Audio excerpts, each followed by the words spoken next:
নমস্কার, single world news থেকে কথা বলছি। আজকের থেকে আমরা একটা সিরিজ শুরু করলাম, যেখানে সারা বাংলা তথা সারা ভারতবর্ষে কিভাবে কমিউনিস্টরা মানুষের জীবন নিয়ে খেলেছে। হ্যাঁ জানি, অনেক ঘটনা আপনাদের চোখের সামনে জ্বলজ্বল করবে বা করছেও হয়তো, সব আমরা কভার করব। সেই স্বাধীনতা পূর্ববর্তী সময় থেকে আজ অবধি তাদের যে হত্যালীলা এবং বাংলাকে তছনছ করার সমস্ত ইতিহাস। এই সিরিজে সাঁইবাড়ি থেকে মারিচঝাপি, বিজন সেতু হত্যাকাণ্ড থেকে ব্রেস ব্রিজ হত্যাকাণ্ড, সিঙ্গুর থেকে নন্দীগ্রাম, বানতলা রেপ কেস থেকে 21শে জুলাই এবং বাংলার বিভিন্ন কারখানা বন্ধের ইতিহাস, সমস্ত কিছু কভার হবে। তাই এই প্লেলিস্টটার সাথে বা এই ভিডিও সিরিজটার সাথে আপনারা প্রথম থেকে শেষ অবধি জুড়ে থাকুন, তাহলে অনেক ইতিহাস, অনেক তথ্য সম্পর্কে আপনারা বুঝতে পারবেন।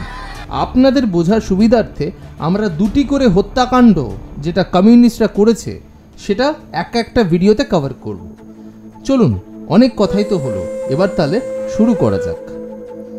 প্রথম, সাঁইবাড়ি হত্যাকাণ্ড। দিনটি ছিল 1970 সালের 17ই মার্চ। হামলা হয়েছিল বর্ধমানের সাঁইবাড়িতে। খুন হয়েছিলেন দুই ভাই, প্রণব সাঁই ও মলয় সাঁই। তারা সকলেই কংগ্রেসের সক্রিয় নেতাকর্মী ছিলেন। দুই ভাইয়ের রক্তমাখা ভাত সেদিন তার নিজেরই মায়ের মুখে তুলে দিয়েছিলেন কমিউনিস্টরা। চোখের সামনে ছেলের মৃত্যু এবং তাদের রক্তে লাল হয়ে যাওয়া ভাত খাওয়ানো হয়েছিল মায়ের, এবং সেই মা তার শেষ দিন পর্যন্ত সেই ভাতটা তার চোখের সামনে ভাসত। বেশি দিন বাঁচানো যায়নি তাকে। ঘটনার কিছুদিন পরই হাসপাতালে মারা যান তিনি। সেদিন প্রণব সাঁই, মলয় সাঁইকে যে দুষ্কৃতীরা খুন করেছিল তারাই জিতেন রায়, যারা এই দুই ভাইয়ের খুব ঘনিষ্ঠ বন্ধু ছিল, তাকেও খুন করেছিল। অভিযোগ, সিপিএম মিছিল করে এসে তাদের বাড়িকে ঘেরাও করে, এবং তাদের দোষ কী ছিল? তাদের দোষ ছিল সিপিএমের নেতারা তারা নেশা করে শ্লীলতাহানি, মদ মাংস বিভিন্ন কিছু খাওয়ার প্রতিবাদ করেছিল এই পরিবার, এবং তারা কঠোর কংগ্রেস সাপোর্টার ছিল। এটাই তাদের দোষ। তার জন্য তিন ভাইকে কুপিয়ে খুন করা হয় এবং সেই রক্তমাখা ভাত তার নিজের মাকে খাওয়ানো হয়। ভাবতে পারছেন আমরা কোথায় ছিলাম? দ্বিতীয়, মারিচঝাপি হত্যাকাণ্ড। 1977 সালে বামফ্রন্ট সরকার ক্ষমতায় আসার পর বাংলায় প্রায় 1.5 লক্ষ মতন শরণার্থী আসতে লাগলো। সেই সময় হঠাৎ মত বদল করে সিপিএম এবং হঠাৎ নতুন নিয়ম চালু করে যে বাইরে থেকে কোনো উদ্বাস্তু বর্তমান সরকারের জন্য এক ধরনের বোঝা। সেই কারণে বেশিরভাগ সেই 1.5 লক্ষ হিন্দু উদ্বাস্তুদের মধ্যে 40,000 উদ্বাস্তু দক্ষিণে হাসনাবাদ, হিঙ্গলগঞ্জ এবং জিয়নখালিতে চলে যায়, এবং প্রায় 15,000 মারিচঝাপির ছোট একটি দ্বীপে তারা বসবাস শুরু করে। একজন ব্যক্তি দাবি করেছেন যে শুধুমাত্র ঝোপঝাড় ছিল যখন তারা সেই দ্বীপে এসেছিল। তারা যেহেতু সেটা নদী দিয়ে ঘেরা ছিল এবং শস্য এবং বিশুদ্ধ পানীয়র জন্য তারা নদীর কাছে তাদেরকে যেতে হতো। কমিউনিস্ট সরকার এই হিন্দু উদ্বাস্তুদেরকে তোলার জন্য মরিয়া চেষ্টা করলো। হঠাৎ 24শে জানুয়ারি 1979 সালে পশ্চিমবঙ্গের কমিউনিস্ট চালিত সরকার মারিচঝাপি দ্বীপের চারপাশে সিআরপিসি এর 144 নম্বর ধারার অধীনে নিষেধাজ্ঞামূলক আদেশ তারা জারি করে। পুলিশ ও জেলা প্রশাসন সম্পূর্ণ অবরোধ করে। 30টি পুলিশ ফেরি পুরো দ্বীপটাকে টহল দেওয়া শুরু করে।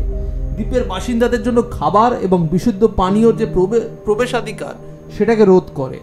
অবরোধের কারণে ক্ষুধার্ত হিন্দু উদ্বাস্তুরা বাধ্য হয়ে দূষিত বিষাক্ত পানীয় খেতে বাধ্য হয়েছিল, যার ফলে প্রচুর মানুষ মারা গিয়েছিলেন। এবং অনেক প্রত্যক্ষদর্শীরা বলছিল যে 400 থেকে 500 শরণার্থীকে তারা পুলিশ ক্যাম্পেই হত্যা করে। 15 দিন পর এই ঘটনা ঘটায়। কলকাতা হাইকোর্ট রায় দেয় যে মারিচঝাপিতে পানীয় জল, প্রয়োজনীয় খাদ্য সামগ্রী এবং ওষুধের পাশাপাশি ডাক্তারদের যাতায়াতের অনুমতি দিতে হবেই। এরপরের মাসগুলো আরো ভয়ঙ্কর এবং এই হামলাগুলো অব্যাহত ছিল। হিন্দু শরণার্থী নারীদের রাতে অপহরণ করে তাদেরকে রিপিটেড হারে ধর্ষণ করা থেকে শুরু করে তাদের পরিবারকে চাপ দেওয়া, এবং 6,000-এর বেশি সাধারণ মানুষের বাড়িকে তারা পুড়িয়ে ফেলেছিল। প্রত্যক্ষদর্শীদের বর্ণনায় শরণার্থীদের বিরুদ্ধে গণহত্যায় ভারতের কমিউনিস্ট পার্টির যে অংশগ্রহণ তা ছিল চোখে পড়ার মতন। উদ্বাস্তুদের গুলি, ধর্ষণ এবং হুমকির যে প্রক্রিয়া, এটা মে মাস পর্যন্ত 1969 সালে চলে।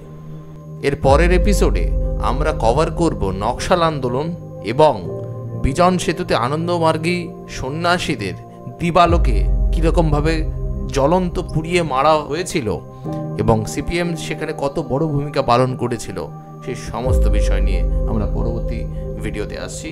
ততক্ষণ আমাদের এই ভিডিওটিকে একটি লাইক করুন, চ্যানেলটি যদি আগে সাবস্ক্রাইব না করে থাকেন তাহলে চ্যানেলটিকে সাবস্ক্রাইব করুন, আর ভিডিওটিকে সবার মাঝখানে শেয়ার করে দিন। ধন্যবাদ।